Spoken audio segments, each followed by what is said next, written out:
Sebuah warung coto Makassar di Jakarta selalu ramai, tapi tak ada yang tahu. Rahasia di balik kuahnya bukan resep, melainkan darah. Saat seorang pegawai mencoba mencari kebenaran, ia justru menemukan bahwa dapur itu bukan tempat memasak, melainkan tempat memberi makan sesuatu yang tak pernah kenyang. Dan di jagat demit satu hal pasti, janji setan tak pernah gratis. Selamat datang di jagat demit. Membuka gerbang dunia tak kasat mata. Jakarta Pusat pukul 11 malam. Kota ini seakan tak pernah tidur. Lampu kendaraan masih berderet panjang, menyorot aspal basah yang baru saja diguyur hujan. Dari arah perempatan Senen, bau asap knalpot bercampur aroma hujan di jalanan. Tapi di antara semua bau itu, ada satu aroma yang berbeda. Wangi kuah gurih yang entah kenapa menusuk lebih dalam dari sekadar rasa lapar. Namaku Raffi.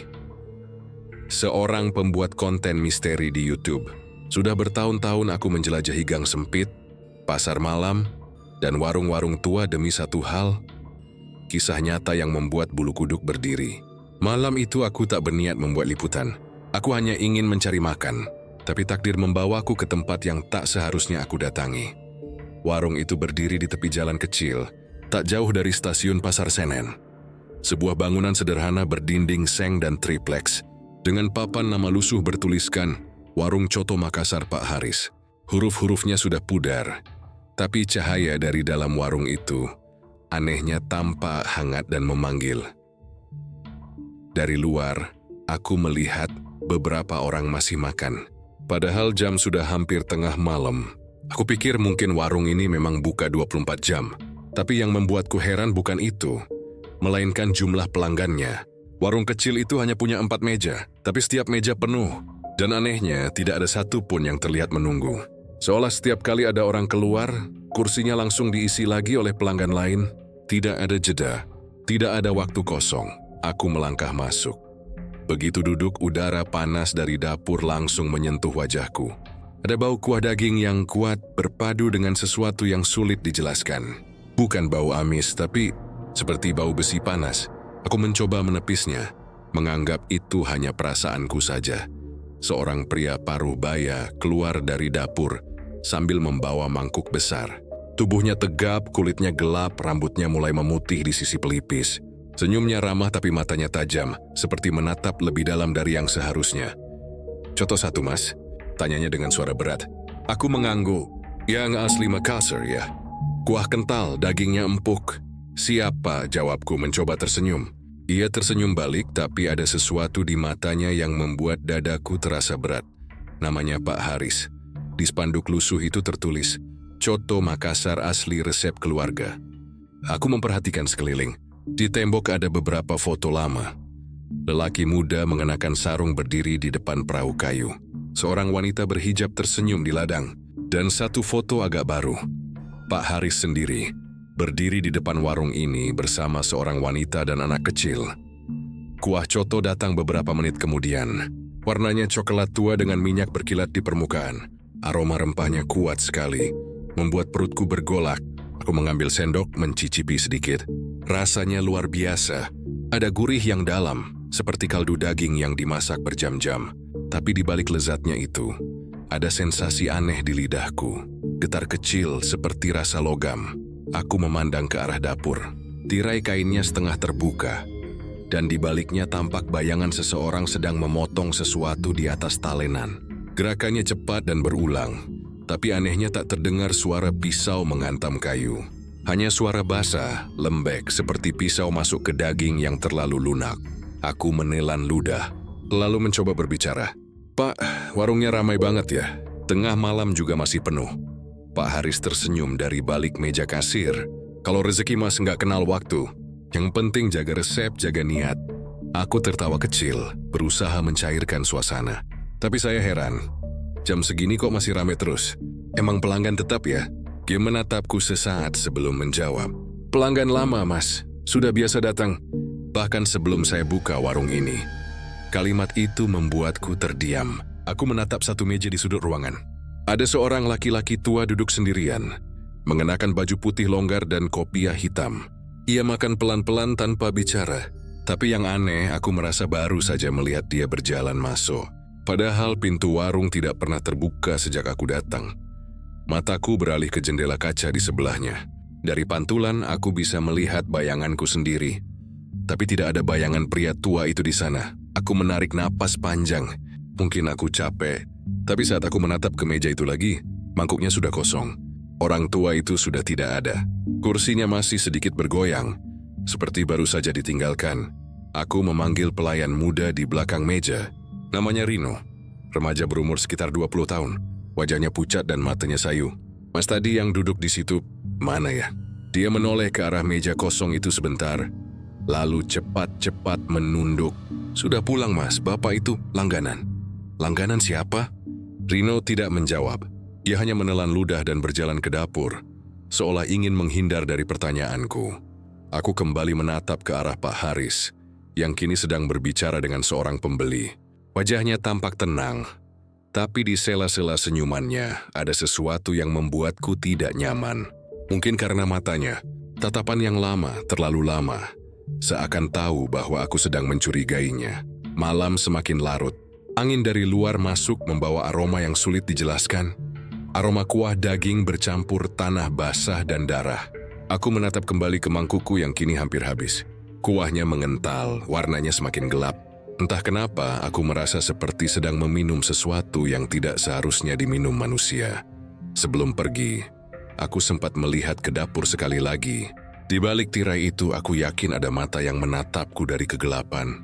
Mata itu besar, bulat, dan berwarna merah samar. Aku keluar dari warung dengan langkah cepat. Di luar udara malam terasa dingin tapi segar.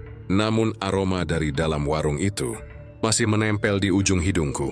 Aroma kuah gurih yang bercampur dengan sesuatu yang lebih dalam, lebih gelap, lebih manusia. Dan malam itu, tanpa aku tahu langkah kecilku ke warung, itu menjadi awal dari kisah yang akan mengubah hidupku selamanya. Sebuah kisah tentang keserakahan, darah, dan janji setan yang tak pernah gratis.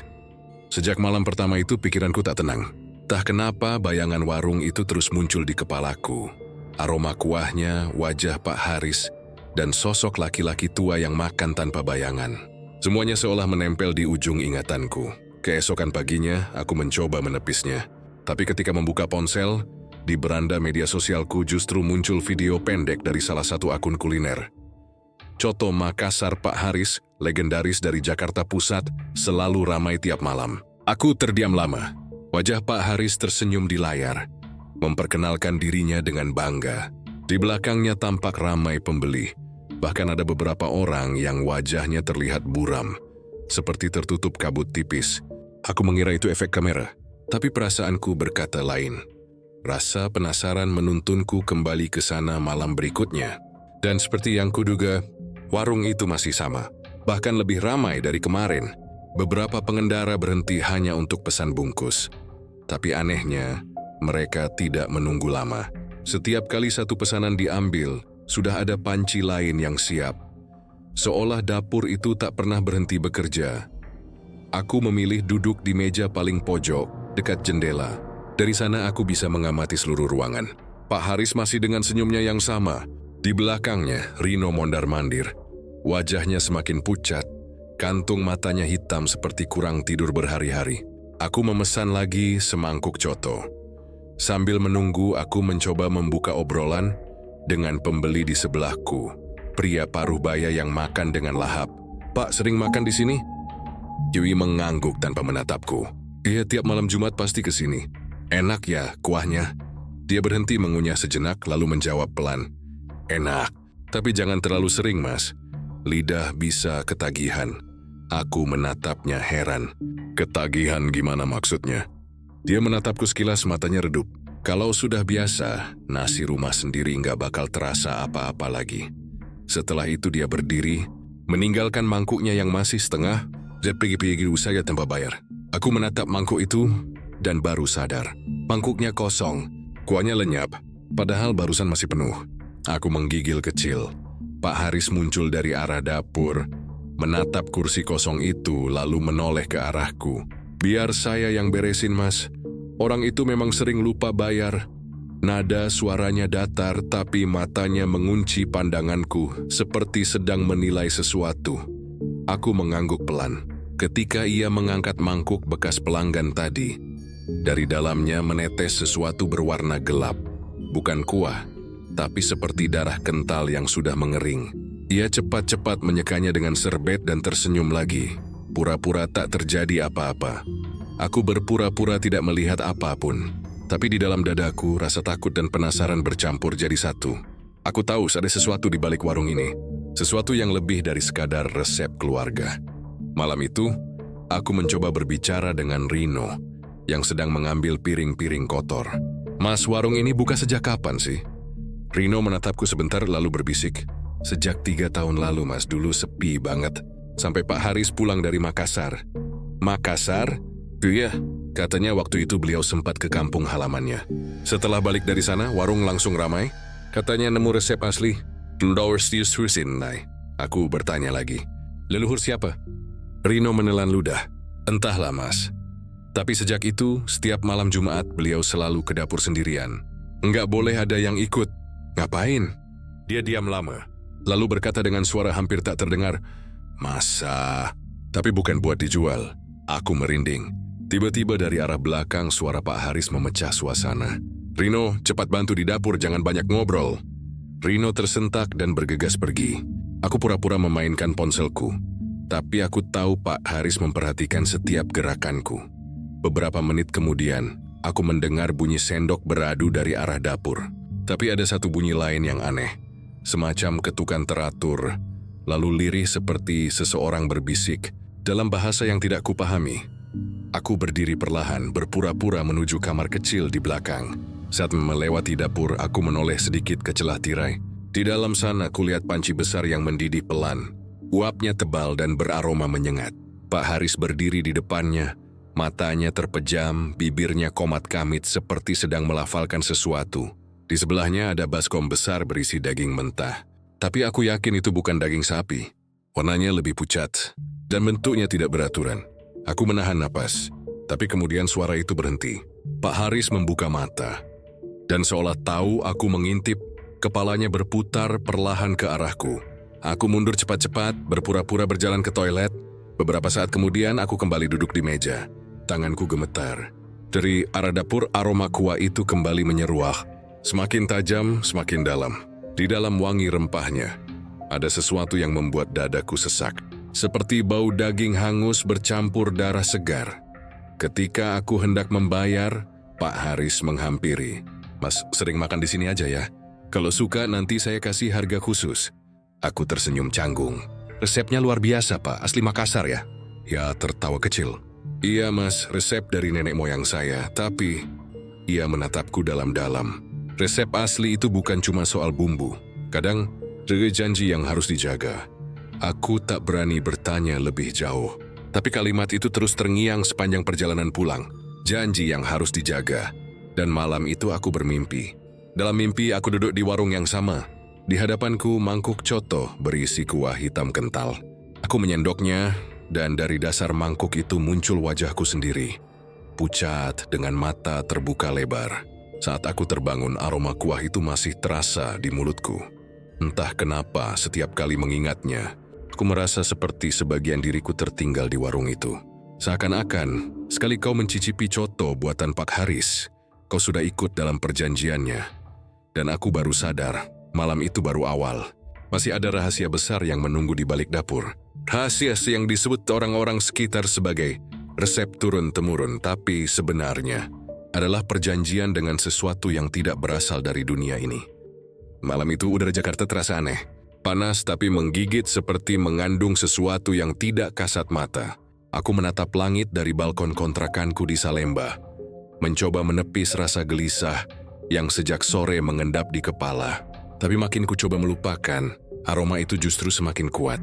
Wangi kuah coto, hangat gurih, dan samar-samar beraroma besi.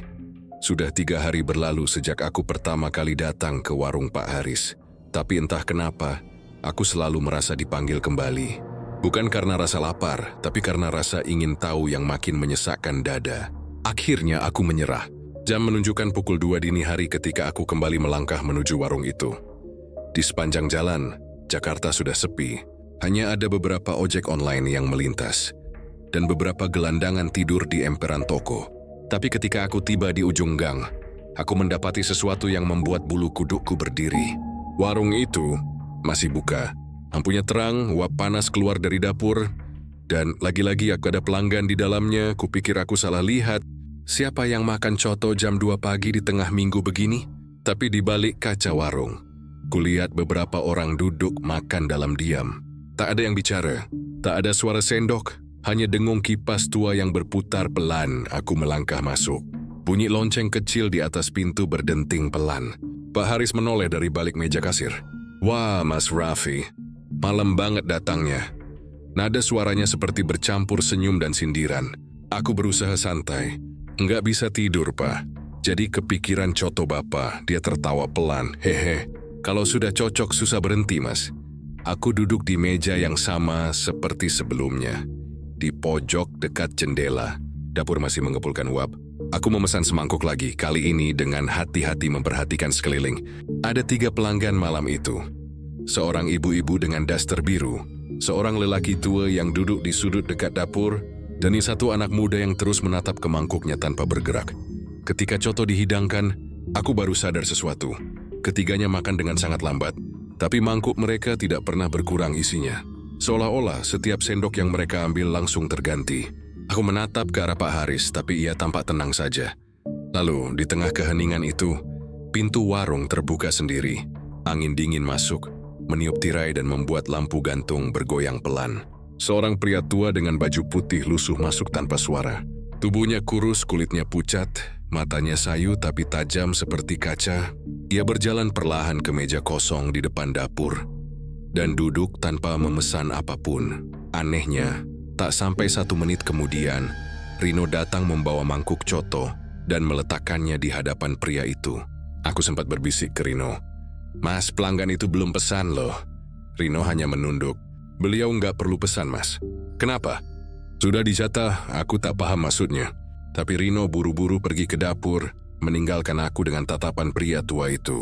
Matanya kosong, tapi setiap kali aku menatapnya ada rasa berat yang menekan dadaku. Dia mulai makan perlahan. Sendoknya bergerak pelan, ritmis, tanpa bunyi. Dan yang membuatku hampir memuntahkan makanan adalah saat ku perhatikan lebih dekat, lidahnya berwarna hitam pekat. Aku berpura-pura menunduk, pura-pura fokus ke ponsel, tapi aku bisa merasakan pandangannya menembusku. Ketika aku menoleh ke arah jendela, pantulan bayangan di kaca membuat darahku berhenti mengalir. Di sana terlihat aku, meja, dan dapur di belakangku. Tapi tidak ada bayangan pria tua itu. Kursinya kosong di pantulan, tapi di dunia nyata, dia masih duduk di sana. Makan perlahan, aku meneguk ludah, tangan gemetar. Pak Haris tiba-tiba berdiri, berjalan ke arah meja pria tua itu. Tim Shika saling menatap sebentar tanpa kata. Kemudian pria tua itu mengangguk kecil, menurunkan sendoknya dan berdiri pelan. Dia berjalan keluar tanpa membayar, tanpa berpamitan. Langkahnya pelan tapi tak meninggalkan jejak suara sama sekali. Aku menoleh ke arah Pak Haris, mencoba menertawakan rasa takutku. Pak, itu pelanggan langganan banget ya. Sampai makan tengah malam. Pak Haris tersenyum samar. Iya, Mas, dia memang pelanggan lama. Datang cuma kalau rezeki mau besar. Nada suaranya tenang, tapi di matanya ada kilatan sesuatu. Sesuatu yang dingin, tak berperasaan. Aku menelan ludah, mencoba bersikap biasa. Tapi dia nggak bayar, Pak. Pak Haris tersenyum lagi. Dia sudah bayar, dengan caranya sendiri. Aku tak tahu harus membalas apa. Hanya diam, menatap mangkukku yang kini terasa hambar. Kuah yang tadi lezat kini berwarna lebih gelap, seperti darah encer. Aku mendorong mangkuk itu menjauh. Tiba-tiba mual, Pak Haris memperhatikan gerakanku. Mas Raffi nggak habisin. Maaf, Pak, kayaknya udah kenyang. Sayang sekali. Biasanya yang pertama kali nggak habisin, susah balik ke sini lagi. Nada suaranya lembut tapi dingin seperti ancaman. Aku berdiri cepat, mengeluarkan uang dan meninggalkan meja. Tapi sebelum melangkah keluar, angin malam kembali berhembus. Pintu warung terbuka perlahan tanpa sentuhan tangan. Dan di luar sana, di pinggir jalan yang sepi, aku melihat sosok pria tua tadi, berdiri di bawah lampu jalan. Yu menoleh ke arahku sambil tersenyum. Mulutnya bergerak meski tanpa suara. Tapi aku bisa membaca dari gerakan bibirnya. Giliranmu, nak. Aku berlari. Ku tak tahu bagaimana aku bisa sampai di kontrakan. Tapi sepanjang jalan, aroma coto itu kembali memenuhi hidungku, makin lama makin kuat, seperti mengejarku.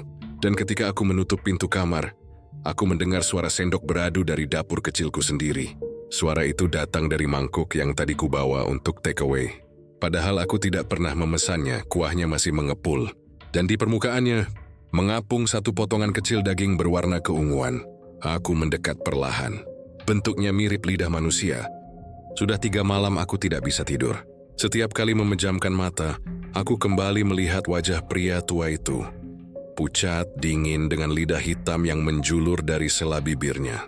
Sejak malam di warung itu, hidupku tidak lagi terasa sama. Aroma kuah coto sime tidak menempel di tubuhku. Bahkan air keran yang kubuka di kamar mandi kadang berbau kaldu dan darah. Aku berusaha meyakinkan diri bahwa semua itu hanya efek halusinasi. Aku terlalu lelah, terlalu banyak berpikir. Tapi mimpi-mimpi yang datang setiap malam menolak logika itu. Dalam mimpi, aku selalu berdiri di tepi kali hitam. Airnya mengalir pelan, tapi di bawah permukaannya ada tangan-tangan yang menggeliat, seolah ingin menarikku ke bawah. Dan di ujung tebing kali, seseorang berdiri menatapku. Pak Haris dengan pakaian yang sama seperti saat ia memasak. Di sampingnya, sesosok bayangan besar bergerak perlahan. Suaranya berat dan berdesis seperti napas hewan. Aku mulai merasa harus tahu apa yang sebenarnya terjadi. Siapa Pak Haris? Apa yang disembunyikan di dapur warung itu?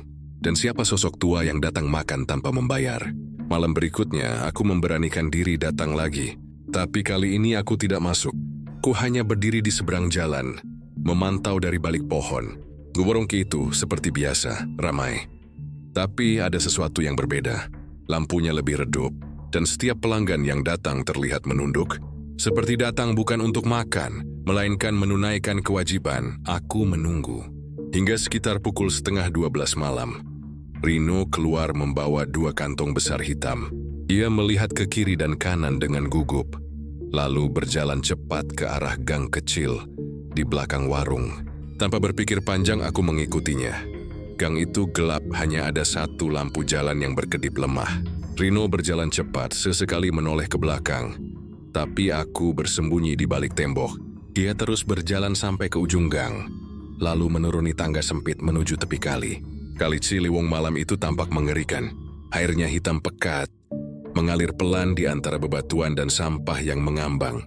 Bau busuk menusuk hidung. Rino meletakkan kedua kantong hitam itu di tepi air. Aku berjongkok dan memakai salah satu kantong. Aku hampir berteriak. Di dalamnya ada potongan daging besar yang masih segar, basah dan berurat. Tapi bentuknya bukan seperti potongan sapi atau ayam. Terlalu bulat, terlalu mirip dengan kepala manusia. Rino mengangkatnya perlahan, lalu melemparkannya ke kali. Suara air memercik pelan, diikuti suara gemuruh halus dari bawah permukaan air. Air kali itu seperti hidup, berputar, bergolak, dan sesaat kemudian tenang kembali. Aku menahan napas, tubuhku membeku di tempat. Rino kemudian berbisik, nadanya seperti orang sedang berbicara dengan sesuatu yang tak terlihat. Sudah, ini yang terakhir, tolong jangan ganggu aku lagi. Tapi dari dalam kegelapan kali muncul suara lain, dalam berat dan menggema. Kau janji, setiap bulan darah baru, itu syaratnya. Rino mundur 1 langkah, wajahnya pucat. Aku cuma disuruh nganterin, bukan buat motong, bukan aku.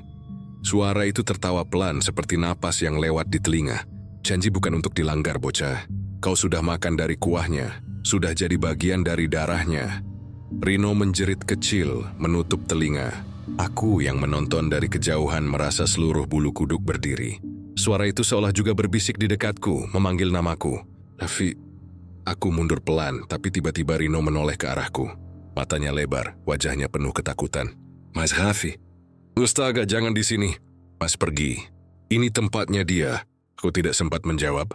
Air kali itu beriak lagi, dan dari dalamnya muncul sesuatu. Sebuah tangan besar hitam berlendir mencuat dari air, mencengkeram batu pinggir kali. Jemarinya panjang, kukunya tajam seperti tulang. Suara air mendidih terdengar dan dari pusaran itu muncul wajah atau sesuatu yang menyerupai wajah. Matanya merah, mulutnya lebar sampai ke telinga, giginya tajam menonjol keluar. Rino menjerit mundur terhuyung. Ku langsung berlari ke arahnya, menarik tangannya agar lari bersamaku. Tapi sebelum kami sempat naik ke tangga, tangan hitam itu menyentuh kaki Rino. Dalam sekejap kulit kakinya memutih, lalu membiru seperti membeku. Ia jatuh tersungkur. "Mas Raffi, tolong! Tolong aku!" Aku menariknya sekuat tenaga. Tubuhnya berat, seperti ada yang menahannya dari bawah. Suara tawa dari kali makin keras, menggema di seluruh gang. Yang menolak janji akan jadi makanan. Dengan sisa tenaga, aku menarik Rino hingga ke atas tangga. Kami berlari tanpa menoleh ke belakang. Sampai di ujung gang, kami berhenti terengah-engah. Rino menangis. "Mas, aku udah mau kabur dari warung itu. Aku nggak tahan lagi." Aku memegang pundaknya. "Kamu harus cerita semuanya, Rin. Apa yang sebenarnya terjadi di warung itu?" Rino menatapku, matanya berair. "Itu bukan warung biasa, Mas. Waktu dulu warung sepi, Pak Haris pergi ke Makassar. Tapi dia nggak pulang ke rumah keluarganya di sana. Dia pergi ke satu tempat, ke makam tua di pinggir laut. Katanya di situ ada orang yang bisa bantu buka jalan rezeki. Tapi syaratnya, harus kasih persembahan di air, di sungai atau di laut. Makhluk yang bantu dia itu tinggal di air." Aku terdiam, membiarkan Rino terus bicara. "Sejak balik dari sana warung langsung ramai. Tapi tiap bulan, terutama malam purnama, selalu ada orang hilang di sekitar sini. Kadang pengamen, kadang pemulung. Polisi pernah datang tapi nggak pernah nemu apa-apa. Semua lenyap di sekitar kali." Rino menunduk. "Aku pernah lihat Pak Haris sendiri waktu buang sesuatu ke air. Waktu itu aku kira daging busuk. Tapi waktu kantongnya sobek, aku lihat jari manusia keluar. Dadaku terasa sesak." Rino melanjutkan dengan suara bergetar. "Aku cuma disuruh bantu nganterin sisa daging. Katanya biar rezeki nggak putus. Aku nggak berani nolak, Mas, tapi sejak malam itu, aku nggak bisa tidur. Tiap malam aku mimpi ditarik ke dalam air. Tiba-tiba dari kejauhan terdengar suara langkah pelan. Aku menoleh. Pak Haris berdiri di ujung gang, menatap kami dari jauh. Wajahnya datar, tapi matanya merah berkilat seperti terbakar dari dalam. Rino gemetar hebat. "Dia datang. Dia tahu, Mas." Ku menarik Rino berlari keluar dari gang, menembus jalanan sepi menuju arah rumahku. Tapi sejak malam itu hidupku tidak pernah tenang lagi. Setiap kali hujan turun, aku bisa mencium lagi bau kuah coto itu. Dan di sela suara hujan, selalu ada bisikan halus dari arah jendela. Air tak pernah lupa darah yang pernah jatuh ke dalamnya. Malam itu, hujan turun deras di Jakarta Pusat. Lampu-lampu jalan memantulkan bayangan air di aspal, membuat kota ini terasa seperti dunia lain, basah, sunyi dan penuh rahasia. Aku Raffi duduk di depan laptop tua di kamarku. Rino sudah pergi sejak 2 hari lalu. Dia bilang ingin kembali ke Makassar, kabur dari semua ini. Julewit sakutasuan dalam IT-nya. Dia tidak benar-benar percaya bisa lepas. Surat dari kali itu mungkin sudah menandainya. Dan malam ini, aku berniat membuka bukti terakhir yang bisa menjawab semua kecurigaan. Rekaman CCTV dari warung coto Makassar milik Pak Haris. Rino sempat memberiku flash disk sebelum pergi. "Mas, kalau aku nggak balik dalam 3 hari, tolong lihat isi ini. Tapi jangan malam Jumat." Katanya waktu itu wajahnya pucat, tangannya gemetar. Aku tidak menunggu sampai 3 hari. Aku tidak tahan. Dengan tangan dingin aku colok flash disk itu ke laptop. Ada satu folder di dalamnya bernama "Jangan dibuka tengah malam". Tentu saja aku buka, di dalamnya hanya ada satu file video. Formatnya aneh, Davi, dan ukurannya besar sekali. Hampir 1 jam penuh. Nama filenya CCTV Dapur 23 OKT.malam. Aku klik. Layar gelap sebentar, lalu muncul gambar buram dapur warung coto Makassar Pak Haris. Pukul 22.48 tercantum di pojok kanan atas. Kamera itu menghadap ke arah tungku besar tempat Pak Haris biasanya memasak. Di sana terlihat ia sedang mengaduk panci besar berisi kuah coto. Wajahnya serius, matanya kosong menatap pusaran kuah. Selama beberapa menit tak ada yang aneh. Lalu pintu belakang dapur terbuka. Seseorang masuk. Tubuhnya kurus, pakaiannya lusuh seperti pemulung. Aku bisa melihat jelas wajahnya. Wajah pria tua yang pernah kulihat makan di warung itu malam pertama. Wajah tanpa warna. Ia berjalan pelan ke arah Pak Haris, tidak ada suara, tidak ada sapaan. Tapi Pak Haris langsung berhenti mengaduk. Mereka saling menatap beberapa detik. Lalu Pak Haris mengangguk kecil. Aku membungkuk mendekat ke layar. Pak Haris membuka tutup panci besar, mengeluarkan sendok panjang lalu menyendok sesuatu yang bukan daging, sesosok tangan manusia. Masih utuh, aku hampir muntah, tapi mataku tak bisa berpaling. Pria tua itu mendekat ke panci, menunduk, dan sesuatu yang tak masuk akal terjadi. Dia membenamkan wajahnya ke dalam kuah panas itu, tanpa suara jeritan, tanpa luka. Kepalanya masuk seluruhnya, dan dari balik panci terlihat permukaan kuah mulai bergolak. Lalu, perlahan tubuh pria itu tenggelam masuk ke dalam panci, seolah cairan itu menelannya hidup-hidup. Pak Haris menutup kembali panci itu, lalu menatap kamera langsung. Aku membeku. Wajahnya tidak marah, tidak kaget, tapi matanya memandang lurus ke arahku, seolah ia tahu aku sedang menonton malam ini. Lalu sesuatu aneh muncul di sudut layar. Bayangan hitam samar berdenyut seperti asap, tapi tak seperti bayangan biasa. Ia tidak mengikuti arah cahaya. Ia bergerak sendiri, menempel di dinding, lalu merayap ke lantai, di bawah kaki Pak Haris, lalu naik ke tubuhnya. Saat itu juga, semua lampu di rekaman itu padam. Gambar berubah jadi hitam pekat selama 5 detik. Tapi suaranya tetap hidup. Ada suara desis panjang seperti napas sesuatu yang besar. Kemudian suara Pak Haris pelan bergetar, hampir seperti berdoa. Aku sudah beri satu lagi. Jangan ambil yang bukan milikmu. Aku hanya minta warungku tetap ramai. Setelah itu suara lain menjawab, jauh lebih rendah dan bergaung seperti datang dari dasar sumur. Bayangan tak bisa ditipu. Kau janji dengan darah, bukan dengan kata. Gambar muncul lagi. Pak Haris berdiri di tempat yang sama, tapi tubuhnya kini gemetar hebat. Dan di belakangnya bayangan yang tadi berubah bentuk. Kini ia menyerupai manusia, tapi tubuhnya transparan seperti kabut. Matanya 2 titik merah dan wajahnya, wajah pria tua tadi. Yang sudah masuk ke panci, Pak Haris membalik badan. Tapi bayangan itu menempel di tubuhnya. Dia berteriak keras, suaranya seperti 2 orang bersamaan. Suaranya sendiri dan suara lain yang berat dan panjang. Aku langsung berhenti memutar video. Jantungku berdetak cepat. Tapi setelah beberapa detik, rasa penasaran itu kembali menang. Aku klik play lagi, tapi video itu kini berbeda.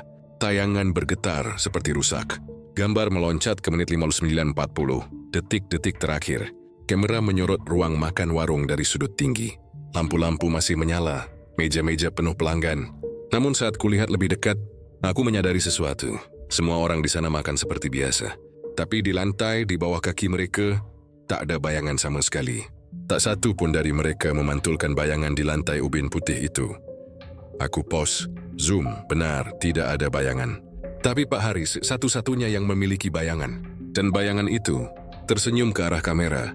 Aku mencabut flash disk itu cepat-cepat, hampir menjatuhkan laptop. Tapi layar tetap menyala, menampilkan gambar terakhir itu. Pak Haris berdiri di tengah warung menatap kamera, dengan senyum aneh di wajahnya. Dan di belakangnya deretan pelanggan tanpa bayangan. Wajah mereka kosong, seperti boneka. Lalu tiba-tiba, sesuatu berubah di layar. Tulisan waktu di pojok kanan berganti.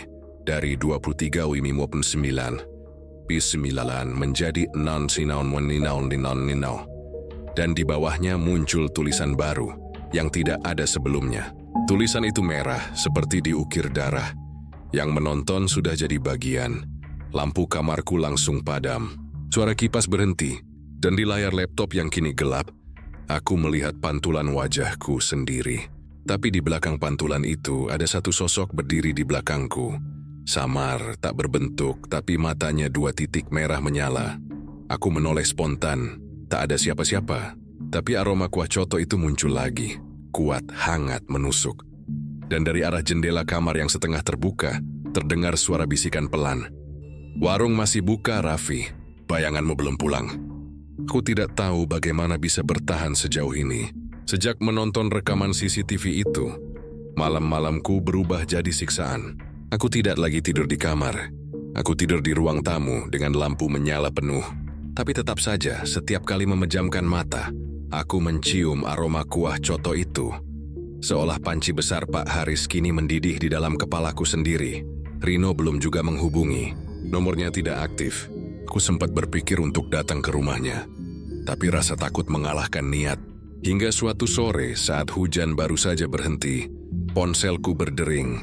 Nomor tak dikenal. Suara di ujung sana pelan serak seperti sudah lama menangis. Mas Hafi? Iya, betul. Ini siapa?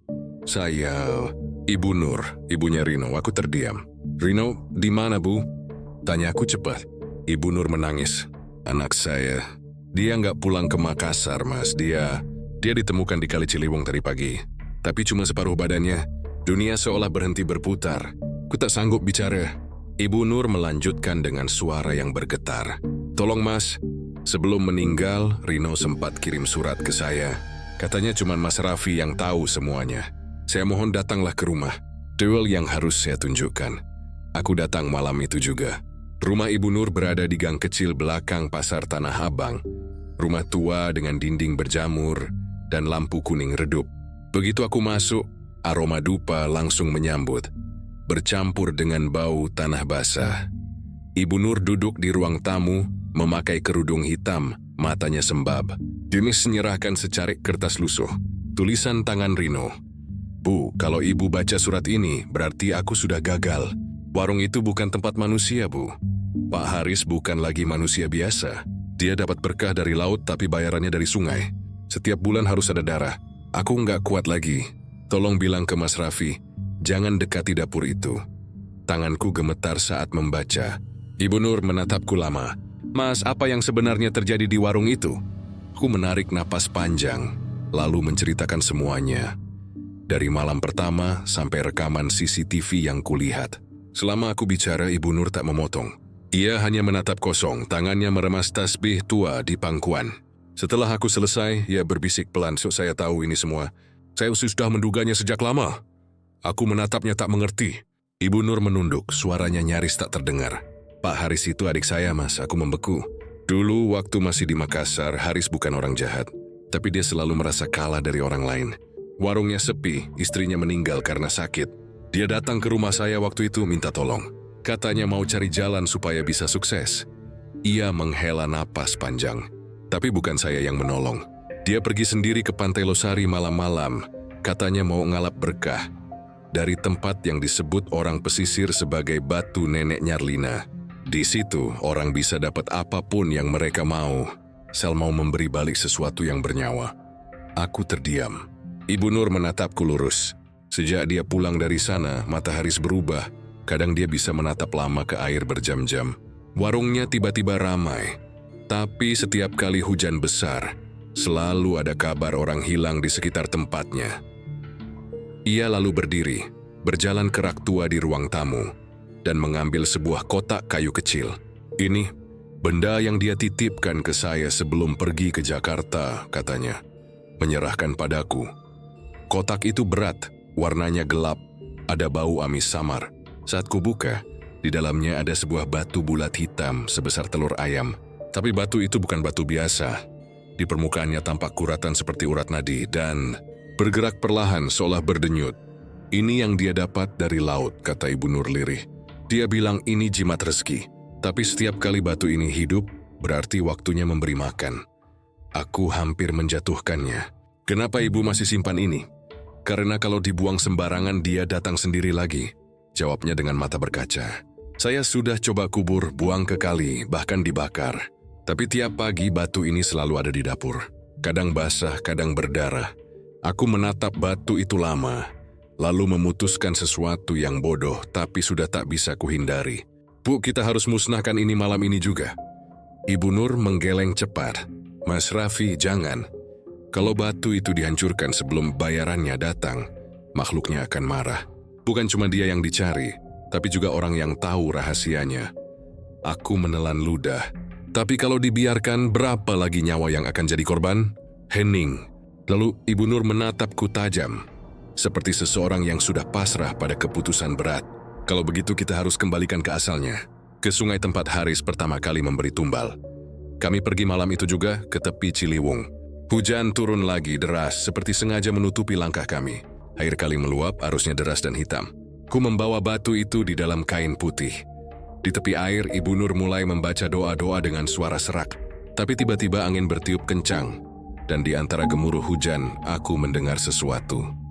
Suara yang pernah ku dengar dari rekaman CCTV. Suara itu berat, menggaung, seolah datang dari perut bumi. Bukan darahmu yang kuminta, tapi miliknya. Aku menoleh ke Ibu Nur, wajahnya berubah pucat. Tangan yang menggenggam tasbih tiba-tiba membeku. Dari sela jarinya menetes darah hitam pekat, Bu En. Ia menatapku dengan mata membelalak. "Dip, datang Mas." Air di tepi kali mendidih. Dari tengah arus muncul sosok hitam besar. Bentuknya kabur, tapi matanya 2 bara merah menyala. Suara air seolah memanggil nama Ibu Nur. Berkali-kali berbisik lalu berteriak. Ibu Nur melangkah mundur. Tapi kaki kirinya tiba-tiba terseret ke dalam air. Seperti ditarik sesuatu dari bawah. Aku berusaha menahan tangannya. Tapi cengkeramannya licin. "Mas Raffi, tolong. Kalau aku nggak bisa kembali, tolong selesaikan apa yang Haris mulai." Dan sebelum aku sempat menjawab, air menelan tubuhnya dalam satu tarikan kuat. Ku menjerit, mencoba masuk ke air. Tapi gelap itu seperti tembok padat. Tak ada riak, tak ada buih. Hanya batu hitam di tanganku yang kini panas dan berdenyut keras seperti jantung. Aku melempar batu itu ke dalam sungai, sekuat tenaga. Air bergolak sesaat lalu tenang kembali. Tapi dari kedalaman, muncul suara bisikan lembut, terlalu jelas untuk dianggap angin. Harga belum lunas. Aku berdiri di sana lama, sendirian. Hujan membasahi tubuh. Tapi sejak malam itu sesuatu berubah di dalam diriku. Aku bisa mendengar suara air. Di kamar mandi, di ember, di selokan. Semua memanggil dengan suara yang sama. Suara yang menuntut sesuatu yang belum kubayar. Sudah seminggu sejak malam Ibu Nur hilang di Ciliwung. Aku tidak melapor ke siapapun. Siapa yang akan percaya kalau aku bilang seorang ibu ditelan sungai karena batu hidup dari laut? Polisi hanya akan menatapku seperti orang gila. Tapi aku tahu apa yang kulihat malam itu nyata. Dan sejak saat itu, aku mulai mendengar sesuatu dari arah dapurku setiap malam. Awalnya cuma suara air menetes, lalu berubah jadi suara gemericik pelan. Seperti seseorang sedang mencuci tangan di wastafel. Kadang disertai bisikan samar. Dan setiap kali aku dekati sumbernya, air di keran selalu mengalir sendiri, padahal aku yakin sudah menutup rapat. Hari ini, tanggal 17, malam purnama. Dan entah kenapa, aku merasa harus pergi ke warung Coto Makassar itu lagi. Seperti ada sesuatu yang memanggil, menarik dari dalam dada. Jakarta malam itu tampak berbeda. Bulan penuh menggantung di atas gedung-gedung tua. Cahaya peraknya menetes di jalanan yang basah. Aku berjalan sendirian menyusuri gang sempit menuju warung Pak Haris. Semua toko di sekitar sudah tutup, tapi warung itu masih menyala terang, seolah tak kenal jam istirahat. Dari luar terdengar suara sendok, piring, dan tawa. Tapi anehnya ketika aku mengintip dari jendela, tak ada satu pun pelanggan di dalam. Aku membuka pintu pelan. Bel tanda masuk berbunyi kecil. "Selamat malam, Pak Haris." Suaraku bergetar. Yang muncul dari dapur tersenyum. "Mas Raffi, sudah lama tidak ke sini." Senyumnya tampak normal, tapi matanya tidak. Matanya seperti kaca yang menyimpan pantulan api dari tempat lain. Aku duduk di kursi pojok. "Warung masih buka, Pak?" Tanyaku pelan. "Untuk orang seperti kamu," katanya sambil tersenyum lagi. "Selalu ada tempat." Ia berbalik masuk ke dapur. Aku bisa mendengar suara rebusan dari panci besar. Blap, blap, blap. Dalam ritme aneh seperti detak jantung. Lalu dari dapur terdengar ia bersenandung. Nada rendah tanpa lirik seperti mantra tua yang diulang-ulang. Aku menatap meja. Di sana ada piring bekas, sendok berlumur kuah kental. Dan sesuatu yang menyerupai rambut manusia menempel di tepi mangkuk. Aku ingin pergi, tapi kakiku tak mau bergerak. Pak Haris kembali membawa semangkuk coto panas. "Asli resep lama," katanya lembut. "Turun tamarind. Coba rasakan, Raffi." Aku menatap kuah itu, warnanya terlalu gelap, terlalu kental, dan di permukaannya tampak gelembung kecil yang berdenyut seperti napas. Aku, "Belum lapar, Pak." Ia mendekat. "Kau sudah mencium aromanya sejak lama, kan? Bau ini bukan cuma dari dapur, ini dari darah yang pernah menetes atas namamu." Aku terdiam. Keringat dingin mengalir di pelipis. "Apa maksud Bapak?" Pak Haris duduk di hadapanku. Semua yang ikut melihat rahasia ini sudah jadi bagian dari perjanjian. Ibu Murino mencoba mengembalikan batu itu, tapi dia tak tahu. Darah yang sudah diberikan tak bisa ditarik kembali. Dan kau, Raffi, sudah menonton dengan matamu sendiri. Itu sudah cukup jadi ikatan. Ia menatapku lama, lalu mengangkat sendok, mengambil potongan daging dari mangkuk. Ini besi bukan dari hewan. Ini dari orang-orang yang lupa bayar setelah makan. Suaranya tenang, tapi tangannya gemetar halus. Setiap mangkuk coto yang keluar dari dapur ini membawa sebagian dari tumbal. Maka siapapun yang makan di sini, hidupnya akan manis, sementara tubuhnya perlahan jadi milik air. Aku berdiri menendang kursi. Bapak gila. Tapi sebelum sempat keluar, suara di dapur berubah jadi riuh. Panci besar itu berguncang sendiri, tutupnya bergetar. Dari celah-celah uap yang keluar, terdengar suara jeritan banyak orang. Jeritan yang tumpang tindih, seperti 100 mulut menangis di dalam air panas. Pak Haris menatap ke arah dapur, lalu memandangku lagi. Dia sudah bangun, katanya pelan. Dia lapar. Panci itu tiba-tiba meledak dari dalam. Uap panas menyembur dan sesuatu keluar darinya. Sesuatu yang bukan manusia. Sosok tinggi hitam seperti air hidup. Tubuhnya bergetar, wajahnya samar. Tapi matanya merah membara. Dari tubuhnya menetes cairan kental hitam yang mendidih begitu menyentuh lantai. Aku mundur, terpaku. Makhluk itu berjalan ke arahku dengan langkah berat. Raffi, suaranya bergema dalam kepalaku. Bayaranmu belum lunas, Pak Haris menunduk. Ambil aku saja. Dia tidak bersalah. Makhluk itu menatapnya lama, lalu tertawa. Suara yang membuat udara bergetar. Kau sudah kenyang dengan darah orang lain, Haris. Kini waktumu. Tiba-tiba tubuh Pak Haris terangkat ke udara, seperti ditarik oleh kekuatan tak terlihat. Dia menjerit, tapi suaranya segera tenggelam dalam suara mendesis dari dapur. Tubuhnya melengkung, dan dari dadanya muncul semburan darah hitam pekat. Darah itu menetes ke lantai, lalu mengalir ke arah panci yang sudah pecah. Seolah ditelan kembali oleh sesuatu yang menunggu di sana. Aku berlari keluar, tapi sebelum mencapai pintu, sesuatu menahan kakiku. Air hitam dari lantai naik cepat, membentuk tangan-tangan cair yang menarikku ke bawah. Aku berteriak sekuat tenaga, tapi tidak ada yang mendengar. Jalanan di luar kosong dan bulan di atas sana justru bersinar semakin terang, menyoroti semuanya seperti panggung neraka. Aku menendang, menarik, memanjat meja, tapi tangan-tangan itu terus mengejar, mencengkeram celanaku, lenganku, leherku. Dari dapur makhluk itu semakin jelas, wajahnya kini berubah-ubah. Rino, Ibu Nur, lalu Pak Haris, semua menatapku dengan mata kosong. Apa yang kau mau dariku? Teriakku. Suara itu berbisik lembut. Yang belum kau bayar adalah rasa ingin tahumu. Tiba-tiba semua lampu padam. Gelap, hening. Aku merasa tubuhku ditarik ke bawah, jatuh, terus jatuh. Tapi bukan ke tanah, melainkan ke dalam sesuatu yang cair dan dingin. Bau coto, darah, dan lumpur bercampur jadi satu. Saat membuka mata, aku tidak lagi berada di warung. Aku berdiri di dalam air. Air setinggi pinggang mengalir pelan di bawah bulan purnama. Di sekelilingku, banyak wajah mengambang di permukaan. Wajah-wajah tanpa tubuh menatapku diam. Di tengah mereka Pak Haris berdiri dengan mata kosong, tersenyum.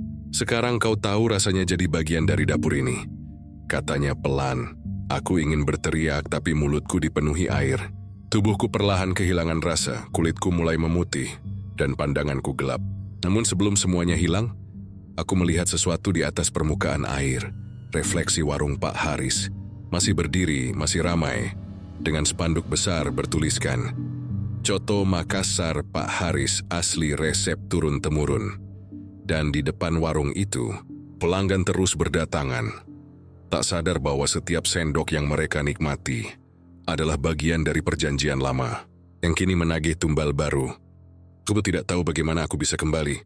Satu-satunya hal yang kuingat hanyalah dinginnya air, wajah-wajah yang tenggelam, juga suara Pak Haris yang berkata, dapur ini tidak pernah tidur. Ketika akhirnya aku membuka mata, aku sudah tergeletak di lantai dapur warung itu, basah, licin, dan berbau anyir. Di sekelilingku panci-panci besar masih mendidih sendiri tanpa api. Kuah coto di dalamnya bergolak, tapi warnanya tak lagi coklat keemasan, melainkan hitam pekat seperti darah basi. Di dinding foto-foto lama berderet, wajah orang-orang yang dulu kulihat makan di sini.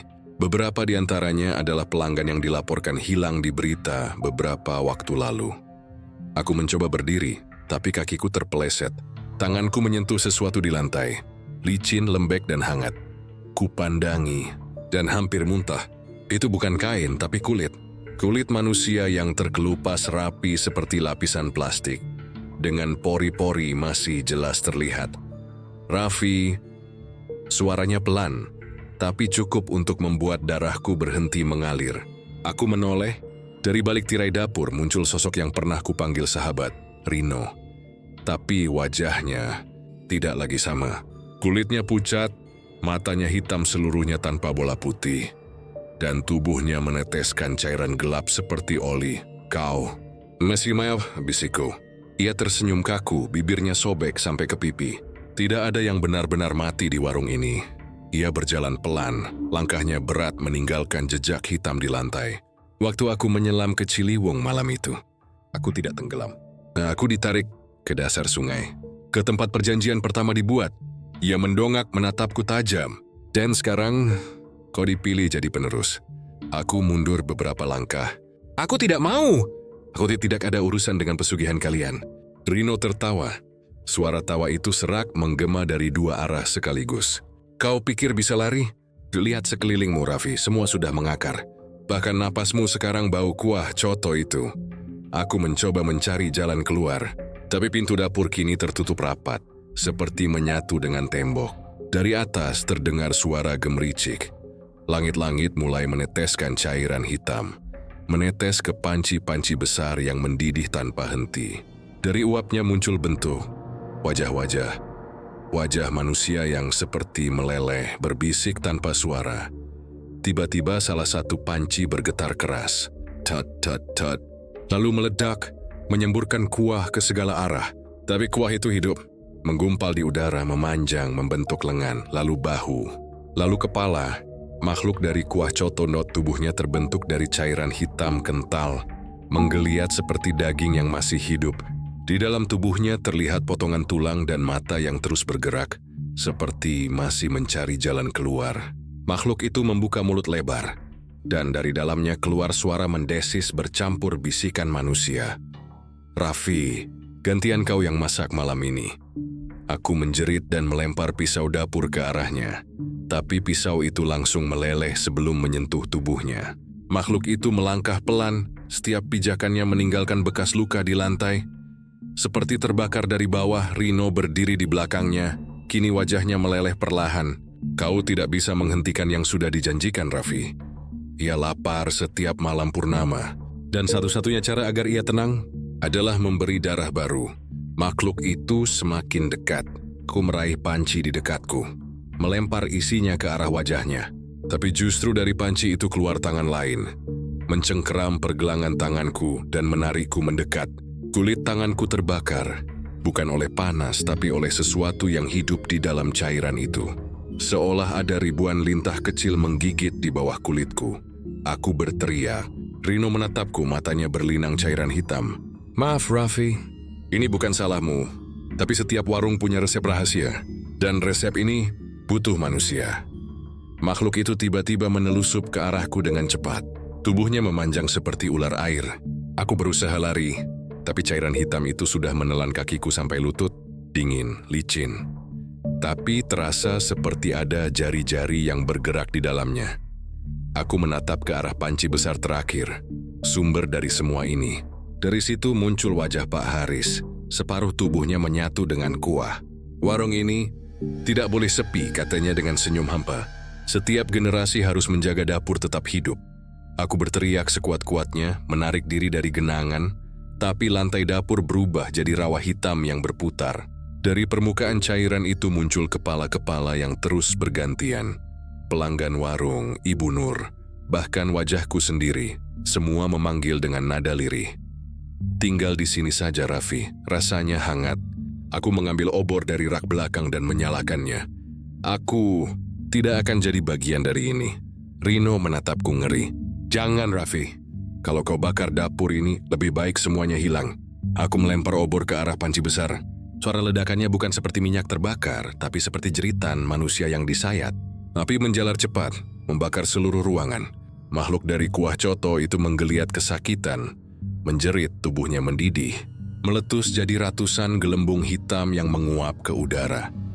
Rino berteriak memanggil namaku sebelum tubuhnya ikut meleleh dalam kobaran api. Aku berlari keluar menembus pintu kayu yang akhirnya retak dan roboh. Begitu sampai di luar, aku tersungkur di tanah, napasku tersengal, tubuhku penuh luka dan bau darah. Warung Coto Makassar Pak Haris terbakar dari dalam. Nyalanya menjilat langit malam, menelan semua suara jeritan yang tersisa. Aku menatap bulan purnama di atas sana. Untuk pertama kalinya malam terasa benar-benar sunyi.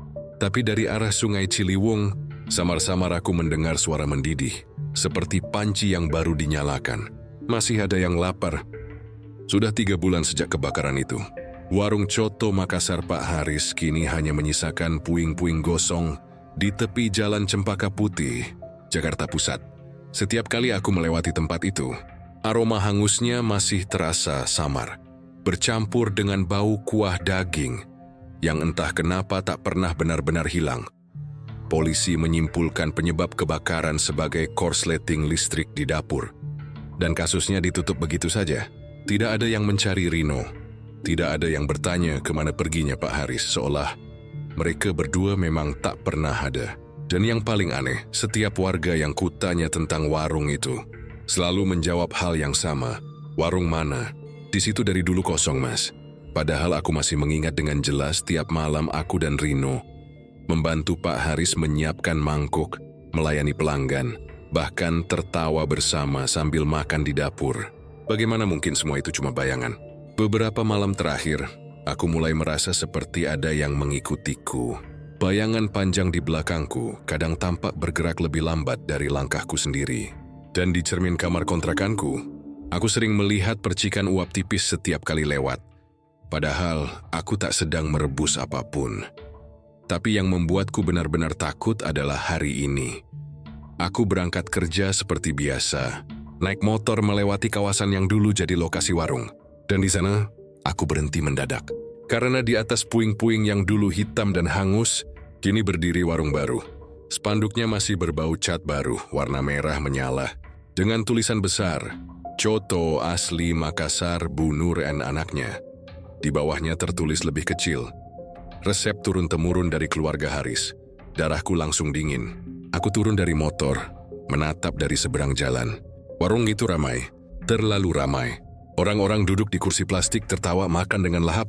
Asap dari dapur mengepul naik aromanya, persis seperti kuah yang dulu kumasak bersama Pak Haris. Aku mendekat perlahan, jantungku berdegup keras. Di dekat pintu warung, aku melihat seseorang berdiri. Seorang wanita paruh baya dengan senyum lembut, memakai celemek bertuliskan Bu Nur. Ya wajah itu, wajah Ibu Nur. Pelanggan setia yang dulu kupikir sudah mati di malam perjanjian. Dia menyapaku ramah, seolah tak terjadi apa-apa. Silakan nak, cotonya baru matang, resep baru dari anak saya. Aku hampir tak bisa bicara. Anak ibu? Ia tersenyum. Ya, dia yang bantu di dapur. Namanya Raffi, baru pulang dari Makassar. Aku terpaku. Darah di wajahku surut, tubuhku kaku di tempat. Itu namaku. Aku melangkah ke dalam warung. Suara orang mengobrol, bunyi sendok, dan aroma kuah hangat memenuhi udara. Di dapur belakang, kulihat seseorang berdiri mengaduk panci besar. Tubuhnya mirip aku. Dari belakang sama persis, tinggi, bahu miring ke kiri. Bahkan bekas luka di pergelangan tangan kanan. Tapi ketika ia menoleh, aku melihat matanya. Hitam seluruhnya tanpa putih. Dan dari arah panci yang mendidih muncul suara gemericik. Bukan dari air, tapi seperti tawa pelan yang ditahan. Sap dari dapur mulai menebal, menutupi langit-langit, berputar membentuk sesuatu yang samar. Wajah Pak Haris. Ia menatapku dari balik uap panas, bibirnya bergerak pelan. Warung tak boleh tutup, Raffi. Sekarang, giliranmu jaga dapur. Aku mundur perlahan, napasku sesak. Tapi setiap langkah terasa semakin berat, seolah lantai ini menempel di kakiku. Dan suara-suara pelanggan mulai berubah. Bukan lagi obrolan, tapi gumaman pelan. Seperti doa terbalik. Ketika kulihat lebih dekat, wajah mereka kosong. Mereka makan tanpa mengunyah. Kuah dari mangkuk mereka berwarna lebih gelap, hampir hitam. Aku berlari keluar. Tapi begitu menembus pintu, aku kembali ke tempat semula. di dalam warung, di hadapan panci besar. Semuanya berulang, dan dari dapur, sosok aku yang lain kini tersenyum, mengulurkan sendok panjang kepadaku. Cicipilah dulu, biar kau tahu rasanya jadi bagian dari resep, aku menjerit. Tapi suaraku hilang di antara desis uap panas dan dentingan sendok dari meja-meja pelanggan. Api dari bawah tungku menyala lebih terang, memantulkan cahaya ke wajahku sendiri yang kini mulai meleleh di permukaan kuah. Di luar, orang-orang masih datang makan seperti biasa. Warung itu kembali jadi tempat favorit warga. Mereka bilang kuahnya punya aroma khas yang tak bisa ditemukan di tempat lain. Hangat, gurih, dan terasa hidup. Dan kalau kau perhatikan baik-baik, setiap malam purnama, di kaca warung itu terlihat dua bayangan berdiri di dapur. Satu tua, satu muda, mengaduk panci besar sambil tersenyum ke arah jalan. Mereka bilang itu cuma pantulan lampu, tapi aku tahu itu bukan pantulan itu aku, dan warung itu masih buka setiap malam. Di dunia yang serba cepat ini, manusia sering lupa bahwa rezeki bukan hanya datang dari kerja keras, tapi juga dari arah yang tak terlihat. Sebagian menunggu dengan sabar, sebagian lain memaksa dengan cara yang salah. Dan di sanalah lubang kecil itu terbuka, lubang tempat keserakahan manusia berbisik kepada sesuatu yang lebih tua dari doa. Pak Haris bukan orang jahat. Ia hanya lelaki yang ingin warungnya ramai, ingin namanya besar, ingin anak istrinya hidup layak. Tapi ia lupa bahwa setan selalu datang dengan wajah yang menawarkan harapan. Dia berjanji dengan suara yang lembut dan logika yang masuk akal. Asal kau mau berbagi sedikit darah, aku akan pastikan pelangganmu tak pernah sepi. Dan benar, warungnya ramai. Uang mengalir deras, setiap hari orang datang, makan, tertawa. Tapi siapa sangka, setiap tawa itu dibayar dengan jeritan dari dapur. Setiap suapan kuah gurih itu disertai roh yang tak lagi bisa pulang. Ketika manusia mulai menganggap darah adalah bumbu, ketika doa berubah jadi mantra pemanggil, maka batas antara rezeki dan kutukan menjadi sangat tipis. Setipis uap panas di atas panci, Raffi, yang datang dengan niat mencari kebenaran, justru menjadi bagian dari resep itu sendiri. Begitulah cara jagat ini bekerja, yang menatap kegelapan terlalu lama, pada akhirnya akan dilihat balik oleh kegelapan itu. Kini, warung itu berdiri kembali. Namanya berganti, pemiliknya berbeda, tapi uap dari dapur tetap sama. Setiap malam selalu ada yang antre. Dan di antara tawa para pelanggan, kadang terdengar desis kecil dari arah tungku. Warung ini tak boleh sepi. Seseorang pernah berkata, rezeki yang datang dari darah akan berakhir dengan air mata. Tapi di jagat demit, kami tahu satu hal yang lebih pasti. Janji setan tak pernah gratis. Kau mungkin bisa menikmati hasilnya hari ini, tapi cepat atau lambat akan tiba saat di mana yang memberi menagih kembali. Bukan uang, bukan nyawa, tapi sesuatu yang lebih mahal, jiwa yang tak bisa tenang. Jadi lain kali kau mampir ke warung di pinggir jalan dan mencium aroma kuah yang terlalu harum untuk dilewatkan, coba lihat ke dapurnya. Kalau tak ada bayangan di bawah tungku, mungkin kau sedang makan di tempat yang sama. Warung coto itu mungkin sudah ganti nama, tapi dapurnya tetap hidup. Karena dalam jagat yang gelap ini, tak ada api yang padam sebelum perjanjiannya lunas.